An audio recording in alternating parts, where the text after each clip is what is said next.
పావురం సహాయం. ఒక చెట్టుపై ఒక పావురం ఉండేది. దాని సమీపంలో గల పొలంలో బలిష్టమైన ఎర్ర కోడి పుంజుతో చాలా స్నేహంగా ఉండేది. ప్రతిరోజు సాయంత్రం నవ్వుతూ ఆడుతూ పాడుతూ ఆనందంగా గడిపేది. ఒకరోజు ఆకలితో ఉన్న తోడేలు పొలంలోకి వచ్చి బలిష్టమైన ఎర్ర కోడి పుంజును చటుకున సంచిలో వేసుకుని బయలుదేరింది. కోడిపుంజు తనను ఎవరైనా కాపాడుతారని గట్టిగా అరుస్తూ ఉంది. చెట్టుపై కూర్చున్న పావురము ఇదంతా గమనిస్తూ ఉంది. ఎలాగైనా తన మిత్రుణ్ణి కాపాడాలని ఒక ఉపాయాన్ని ఆలోచించింది. అది తోడేలును అనుసరిస్తూ వెళ్ళసాగింది.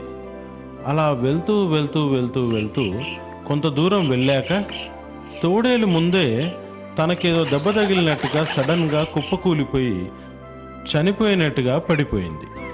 అది చూసిన తోడేలు ఆశ్చర్యంగా అడుగులో అడుగు వేసుకుంటూ దాని దగ్గరగా వచ్చి అది చనిపోయిందని నిర్ధారించుకొని సంతోషంగా మనసులో ఇలా అనుకుంది, ఈరోజు ఎంత శుభదినం! నా సంచిలో నోరూరించే కోడిపుంజు, ఎదురుగ్గా కండబట్టిన పావురం. ఆహా, నా మధ్యాహ్న భోజనం ఇంకాస్త రుచికరమవుతుంది అని ఆలోచిస్తూ తోడేలు సంచిని నేలపై ఉంచింది.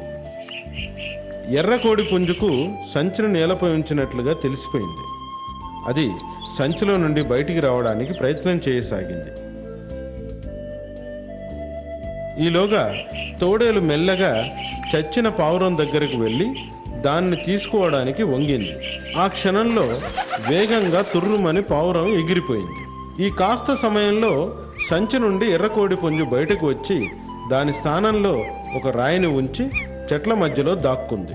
ఎగిరిపోయిన పావురాన్ని చూసిన తోడేలు నిరాశతో వెనుదిరిగి, పోనీలే, భోజనానికి నా వద్ద కోడిపుంజు ఉంది కదా అనుకుంటూ సంచిని తీసుకొని ఇంటి వైపుగా బయలుదేరింది. ఇంటికి చేరగానే సంచిని విప్పి చూస్తే కోడిపుంజుకు బదులుగా రాయి ఉండడాన్ని చూసింది. నిరాశగా దిగులు పడింది. మరోవైపు ఎర్రకోడి పుంజు పావురం ఉపాయం ఫలించినందుకు సంబరం చేసుకుంటున్నారు.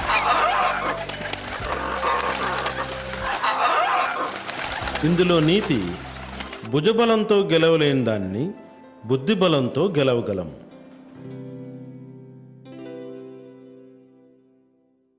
కాసిం, అలీబాబా అని ఇద్దరు అన్నదమ్ములుండేవారు.